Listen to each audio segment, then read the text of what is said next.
जय हिंद बच्चों। आज दशम वर्ग के आद्य खंड का दूसरा पाठ राम लक्ष्मण परशुराम संवाद, जो तुलसीदास का लिखा हुआ है। पहले मौखिक रूप से हम अपने इस कवि से परिचित हो लें। तुलसीदास विश्व में हिंदी के सर्वश्रेष्ठतम कवि। तुलसी के बारे में साहित्यकारों ने लिखा है कि सूर्य शशि तुलसी रवि उर्गण केशव दास, अब के कवि खद्योत्सव जहता करहि प्रकाश। अर्थात हिंदी साहित्य जगत में तुलसी की उपमा सूर्य से दी गई। सूर्य जो पूरे प्राणी जगत का पोषण करता है, उसी तरह यदि हिंदी में तुलसी न होते तो हिंदी की महत्ता ही समाप्त हो जाती। जैसा कि आप जानते हैं, भारतवर्ष में जितने आक्रमण हुए उतना विश्व के किसी भी देश पर नहीं हुआ। यहाँ हुन आए, कुषाण आए, मंगोल आए, मुगल आए, डच आए, फ्रांसीसी आए, अंग्रेज आए, इन सब आक्रांताओं के आक्रमण के बाद भी यदि हिंदी अक्षुण्ण रूप से बची हुई है तो उस हिंदी के उद्धारक निश्चित रूप से हम तुलसी को मानेंगे। तुलसी का नाम उनमें अग्रगामी है। तुलसी का जीवन, उनकी जीवनी आपको आपके पाठ्य पुस्तक में भी है, वे पढ़ सकते हैं। वैसे उनके बारे में कहा जाता है कि उत्तर प्रदेश के बांदा जिले के राजापुर ग्राम में उनका जन्म हुआ था। उनकी माता का नाम हुलसी और पिता का नाम आत्मा राम दुबे था। वे सभी पारण ब्राह्मण थे और उस समय के सबसे विद्वान नरहरि दास के शिष्य थे। ऐसा कहा जाता है कि जब उन्होंने मानस की रचना की, उस समय भारत की स्थिति, चाहे वह ऐतिहासिक हो, धार्मिक हो, सामाजिक हो, राजनीतिक हो, बिल्कुल जर्जर हो चुकी थी। और उस जर्जर स्थिति में उन्होंने रामचरितमानस की रचना कर हिंदी को समृद्ध बनाया। और इन्होंने एक ऐसे अलौकिक ग्रंथ की रचना कर दी जिसका कोई जोड़ अभी तक विश्व साहित्य में, मैं समझता हूं, मानस के जैसा सद्ग्रंथ विश्व में कहीं है ही नहीं। इस ग्रंथ में आप सभी अलंकार, सभी तरह के रस, सभी तरह की राजनीति, सभी तरह की सामाजिकता, हर चीज का यथावत वर्णन पाएंगे। और सबसे बड़ी बात तो यह है कि एक साधारण से साधारण व्यक्ति भी मानस का अपने ढंग से अर्थ कर लेता है और बड़े बड़े विद्वान भी एक एक पंक्ति नहीं बल्कि एक एक शब्द में उलझ जाते हैं अब उसकी वास्तविकता का ज्ञान उन्हें नहीं होगा। तो ऐसा गूढ़ ग्रंथ है मानस, रामचरित मानस। इसमें भगवान श्री राम के चरित्र का वर्णन है, साथ ही हिंदी काव्य की पराकाष्ठा है यह ग्रंथ। हिंदी काव्य जगत में तुलसी एक ऐसे कवि हुए हैं कि जिनकी शब्द रचना, जिनका शब्द चयन, जिनका शब्द सजाने का क्रम,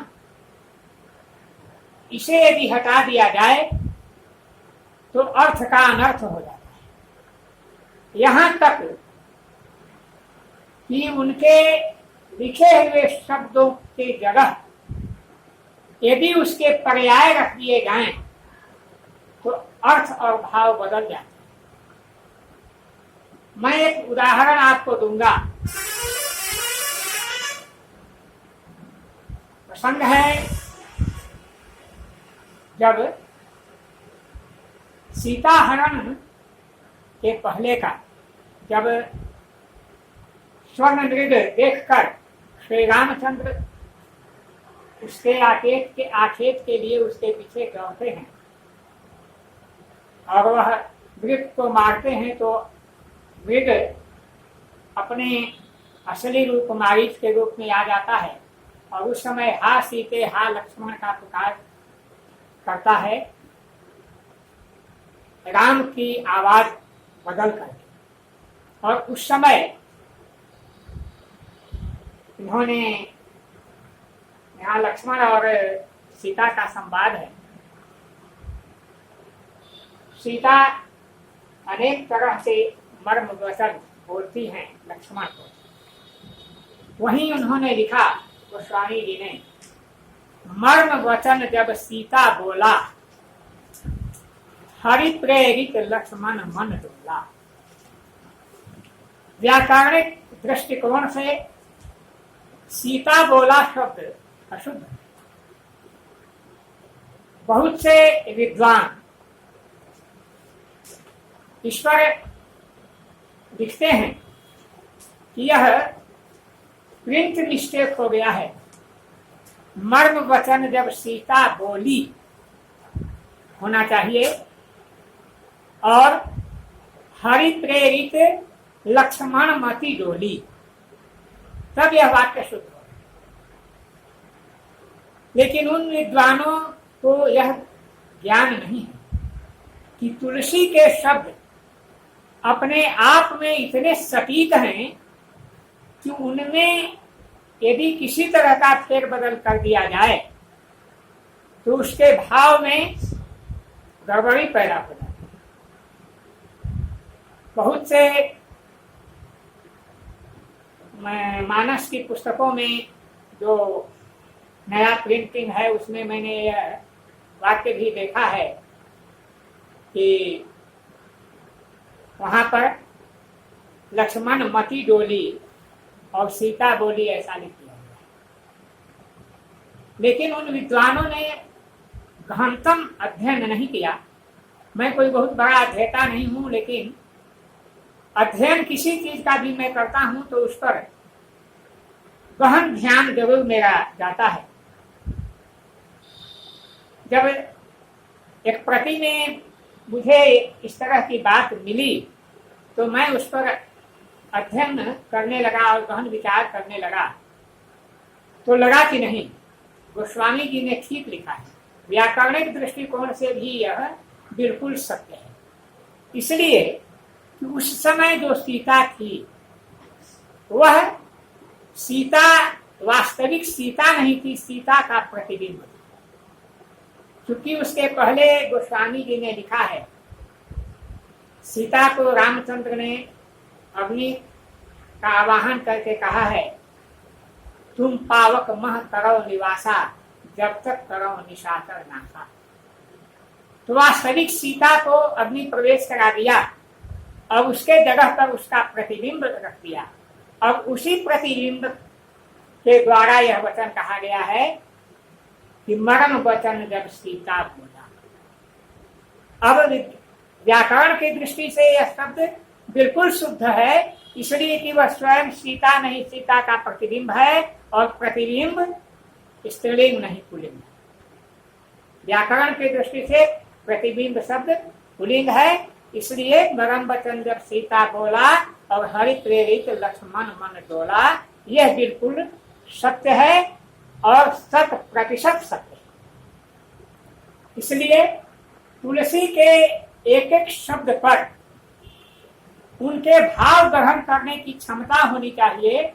वह जितने भी शब्द हैं वह तर्क से ऊपर हैं, उस पर किसी तरह का तर्क नहीं किया जा सकता। उन्हीं महामुनि, उन्हीं महासंत तुलसी द्वारा रचित एक पंक्तियां आपके पाठ्य पुस्तक में पढ़नी हैं, जो रामचरितमानस से ली गई हैं, और रामचरितमानस के बालकांड के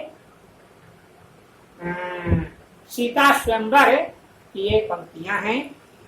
प्रसंग है कि जब सीता स्वयंवर में श्री राम धनुष भंग कर देते हैं, तो उससे जो आवाज, भयंकर आवाज होती है, उस आवाज को सुनकर भगवान परशुराम महेंद्रगिरी से दौड़े हुए आते हैं, और जैसे ही उनके दृष्टि शिव धनुष के भग्नावस्था पर पड़ती है, वे क्रोधित हो जाते हैं, और उन्हीं के मुख से यह वचन निकलता है, नाथ शंभु धनु भंग निहारा। हाँ, उन्होंने पूछा, इस शिव शंकर का धनुष तोड़ने वाला कौन है? किसने इस महाधनुष को भंग किया, तोड़ा? और उसी समय भगवान राम चूंकि वहां खड़े थे, इसलिए सर झुकाकर उन्होंने कहा, नाथ शंभु धनु भंग निहारा, कोई ही केवल दास तुम्हारा। हे प्रभु, हे नाथ, शिव के धनुष को तोड़ देने की क्षमता भला किसमें है? यह शंभु धनु, शिव के धनुष को भंजने वाला, तोड़ने वाला निश्चित ही कोई आपका दास ही है, आपका सेवक ही है। यहाँ श्री राम के वचन माधुर्य, उनके विनम्रता का भाव गोस्वामी जी ने दर्शाया है कि सर्वशक्तिमान होते हुए भी वे कितने विनम्र हैं, और इसीलिए उनको मर्यादा पुरुषोत्तम की उपाधि दी गई। तो नाथ शंभु धनु भंग निहारा, कोई है केवल दास तुम्हारा। हे नाथ, इस शिव धनुष को भंग करने वाला निश्चित रूप से कोई आपका दास ही होगा, कोई आपका सेवक ही होगा। आय सुकाह कहिए किन मोही, सुनी रिसाई बोले।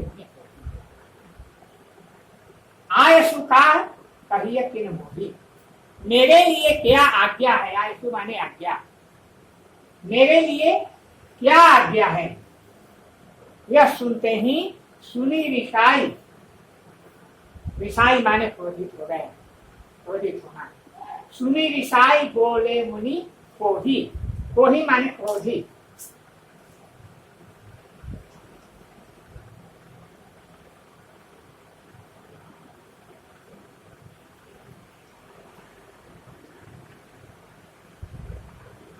वे क्रोधी मुनि, क्योंकि परशुराम का क्रोध जगत प्रसिद्ध था। 30 बार उन्होंने क्षत्रियों का संहार कर दिया।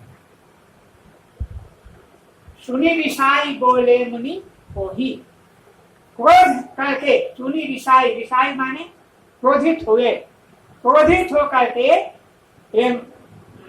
ऋषि परशुराम बोले, क्रोध पूर्वक बोले, सेवक सो जो करे सेवकाई।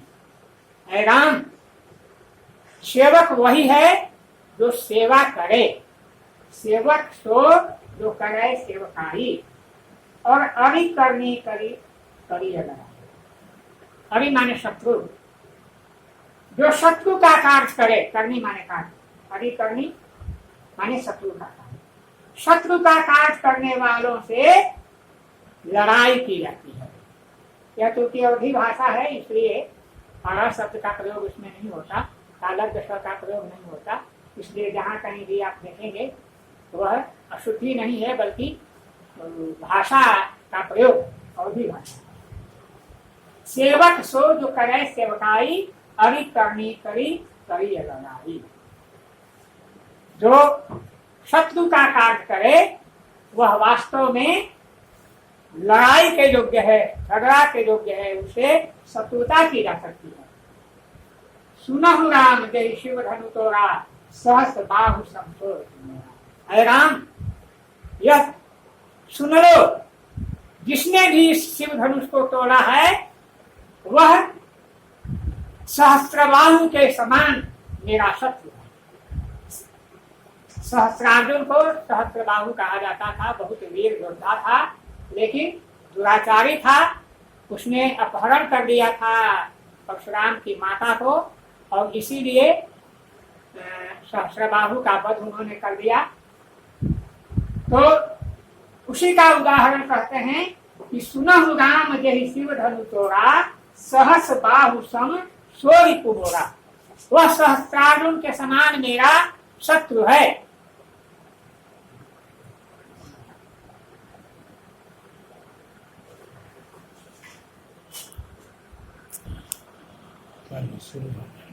तो आपने कहा सुनहु राम जहि शिव धनु तोरा, सहस बाहु सम सोवितु मोरा। भगवान परशुराम ने कहा, यह राम सुनो, जिसने भी शिव धनुष को भंग किया है, जिसने भी शिव धनुष को तोड़ा है, वह सहस्त्रबाहु के समान ही मेरा शत्रु है। सो मिलगाओ बिहाई समाजा, न कमारे गई नहीं सब राजा। उसे इस राज समाज से अलग करो, अन्यथा यहाँ जितने भी राजा उपस्थित हैं सब मारे जाएंगे। सो मिलगाओ बिहाई समाजा, उसे उस समाज से अलग करो, अन्यथा न तो मारे गए हैं सब राजा, अन्यथा सभी राजे मारे जाएंगे मेरे हाथ। सुनी मैंने वचन लखन मुस्काने। महर्षि परशुराम के वचन को सुनकर लक्ष्मण मुस्कुराने लगे। सुनी मुनि वचन लखन मुस्काने, बोले तरस धर ही अवमाने। और मुस्काते हुए उन्होंने कहा कि आप तो बेकार ही यह फरसा पकड़े हुए हैं, फरसा रखे हुए हैं। बहुधन ही तोई लड़काई, कबहु ना सरिस किंग गोसाई। मैंने तो बचपन में बहुत से धनुष तोड़ डाले, लेकिन कभी भी आप इतने क्रोधित नहीं हुए। बच्चों, इसकी भी एक कहानी है। जब लक्ष्मण बचपन से ही बहुत उग्र और तेज स्वभाव के, एक बार परशुराम से विनती करके उनकी माता सुमित्रा ने कहा, भगवान इसे अपनी शरण में रखिए, यह बहुत चंचल है, बराबर कुछ न कुछ यहाँ बर्बाद करते रहता है। आपके के संपर्क में रह करके यह शुद्ध विचार का हो जाएगा, लेकिन इस पर दया कीजिएगा, यही आपसे प्रार्थना है। क्योंकि तेज है, उच्छृंखल है, तो कुछ न कुछ वहाँ तो यह मूर्खता करेगा, बेवकूफ़ी करेगा। परशुराम ने कहा ठीक है, मैं इसे अपने साथ लिए गया। वे अपने साथ ले गए और एक चंचलता वश उन्होंने जितने राजाओं को वध करने के बाद धनुष वगैरह उनके दिव्यास्त्र इकट्ठे किए थे, सब बारी बारी से तोड़ने और अनेक धनुष को उन्होंने तोड़ा। और वे वचनबद्ध थे, क्योंकि महारानी सुमित्रा से, इसलिए ये कुछ कह नहीं पाए और अंत में इन्होंने सुमित्रा को इन्हें लौटा दिया, कहा कि यह तुम्हारा बालक सुधर नहीं सकता, तुम इसे अपने पास। उसी का यहाँ संकेत है, क्योंकि गोस्वामी जी का जो रामचरितमानस है यह गागर में सागर। स्वयं उन्होंने लिखा है प्रारंभ में ही कि नाना पुराण निगमागम सम्मतम यद रामायणे निगदितम क्वचिदन्यतोपि। नाना पुराण, अनेक तरह के पुराण, निगम आगम अर्थात वेद श्रुति सदग्रंथ आदि, और कहीं अन्यत्र से भी, क्वचिदन्यतोपि कहीं अन्यत्र से भी अध्ययन करके मैंने इसे लिखा है, और जो भी लिखा है वह सत्य लिखा है। इसलिए उन्होंने यह भी कहा कि कवि विवेक एक नहीं मोरे, सत्य कहो लिख कागज कोरे। कवियों में जो विवेक होता है उसमें से एक मुझ में नहीं है, यह मैं सत्यता पूर्वक कर रहा हूं। अब विवेक क्या है, तो कवियों में 3 विवेक माने गए हैं, सत्य, सादृश्य और मिथ्या। यह काव्य के 3 विवेक। तो गोस्वामी जी ने कहा इसमें एक नहीं मोरे, एक मेरे पास नहीं है, सत्य भी है सादृश्य भी है, लेकिन मिथ्या नहीं है। इसलिए रामचरितमानस पर जो भी अज्ञानी किसी तरह का शंका करते हैं, उन्हें उसके अध्ययन से ही यह पता चल जाएगा कि यह वास्तविक है, इसमें किसी तरह का शंका की कोई जगह नहीं है। मानस विश्व का सबसे श्रेष्ठतम ग्रंथ है, और इसमें आप जितना अधिक अध्ययन कीजिएगा उतनी ही अधिक नवीनता, उतनी ही अधिक भाव आपको समझ में आएंगे। और इसीलिए यहाँ सामासिक शब्द में संकेत कर दिया कि बहुधन ही तोरी लड़काई कबहु न असरिष्टि।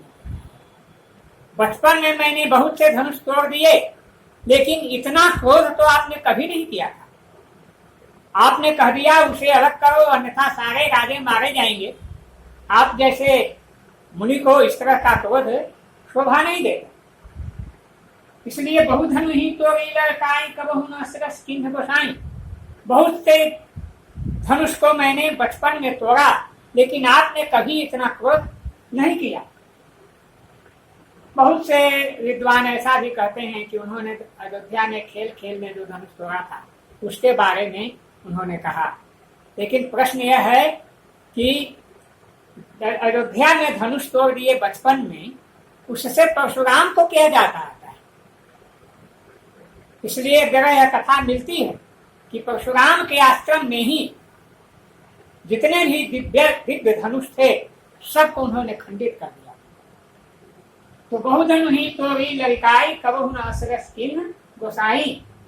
यही धनु पर ममता कही है, सुनि रिसाई कह कुल केतु। कहा कि अब तक क्रोध नहीं किए उतने धनुष तोड़ने के बाद, तो इस धनुष पर इतनी ममता क्यों है? यह सुनते ही बिल्कुल केतु कहा गया है भगवान परशुराम को। वे क्रोधित हो गए, सुनी ऋषाई कह भृगुकुल केतु। भृगु ऋषि ब्रह्मा के पुत्र थे और उनके पौत्र थे भगवान परशुराम।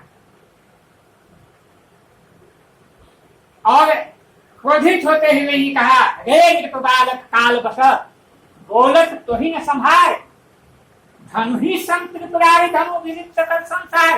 कहा कि अरे मूर्ख, अरे राजा के बालक, तुम्हें बोलने का तनिक भी स्वरूप नहीं है, क्या बोलना चाहिए इसका ज्ञान तुम्हें नहीं है। धनु ही संत त्रिपुरारी धनु, भगवान शिव के धनुष को तुम और धनुष के समान मानते हो। यह पिनाक धनुष है भगवान शिव का, और इसको तुम अन्य धनुषों से तुलना करते हो। रे बालक काल बसा बोलत तो ही न संभाल, तुम तो काल के वश में हो गए हो, कभी इतना विवेक तुम में नहीं है कि जो सकल संसार, संपूर्ण संसार में जो भी विख्यात है वह शिव धनुष पिनाक, तो तुम साधारण धनुष के से तुलना करते हो। धनु ही सम त्रिपुरारी धनु विदित सकल संसार, इसकी महिमा तो संपूर्ण संसार जानता है, सारे संसार को यह विदित है। तो यह एक दोहा आपको मैंने पढ़ाया, संभवतः इसमें 500 दोहे हैं, अगले दोहा से पढ़ा देंगे, क्योंकि इसका भाव बड़ा गूढ़ है, इसलिए सब एक बार पढ़ा देने के बाद आपको समझने में दिक्कत हो जाएगी। धन्यवाद।